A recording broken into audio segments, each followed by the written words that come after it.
In this video, we're going to explore the central limit theorem, specifically as it applies to population proportions. So as you may have already learned, the idea behind the central limit theorem in this situation is that if we have a population and a certain percentage of the population has a certain characteristic, when we sample that population, if we take a large enough sample, that random variable that is the sample proportion that has the characteristic is a normally distributed variable. So for an example to illustrate, let's imagine that we have a large population, 10% of whom are smokers, and we're going to take a sample of size 30. That sample may contain anywhere from no smokers all the way up to 30, and we already have a probability distribution that tells us how to calculate the probabilities of each of those possible 31 outcomes, and it's the binomial distribution. What we're going to do is use the binomial distribution formula to calculate those probabilities, but then also use the normal distribution and compare. If you look at my spreadsheet here, I've already put in under the P column the population proportion of 10%, and then under the N column the sample size, 30. The X column is the number of smokers in the sample, the possible number of smokers in the sample, and obviously that ranges everywhere from 0 to 30.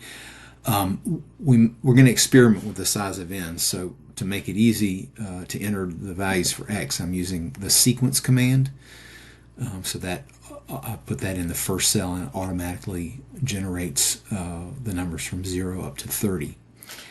Now under the p hat column, I want the population the sample proportion. So that's the number of smokers divided by the size of the sample. And now this next column is the probability that we should get that many smokers in the sample of 30 using the binomial distribution. Okay, so that this is the formula for the binomial distribution, and I've copied that down so it calculated each of the probabilities for each of the possible numbers of smokers in our sample. Okay. Now, in the last column, I put the probabilities predicted by the normal distribution.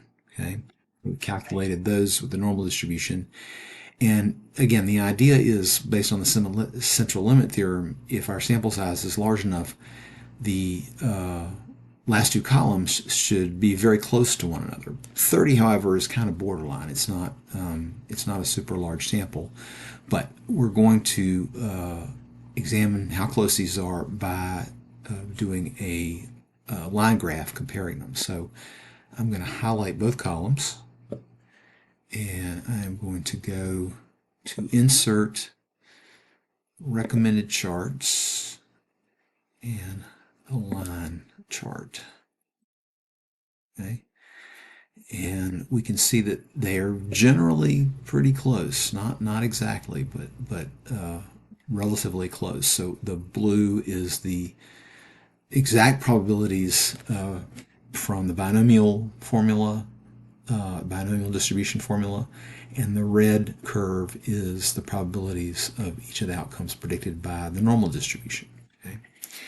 So to get an even better illustration of the phenomenon of the central limit theorem, it makes sense for us to modify this and increase the sample size. So let's go, instead of n equals 30, let's up it to 100. So let's start by removing our old chart. And then we'll change our sample size to 100. Paused the video and went ahead and copied all of our formulas down. And now I'll just need to change our x values, our sequence, to go from 0 to 100. And that should take care of that. So now we're going to, again, highlight the last two columns. The probabilities computed under the binomial distribution, and then those using the normal distribution. So I'm going to insert a line chart. And now we can see they are much closer, Right? With a sample size of 100, the normal distribution and the binomial distribution give almost the same predictions, which again is a perfect illustration of the central limit theorem. And that concludes this video.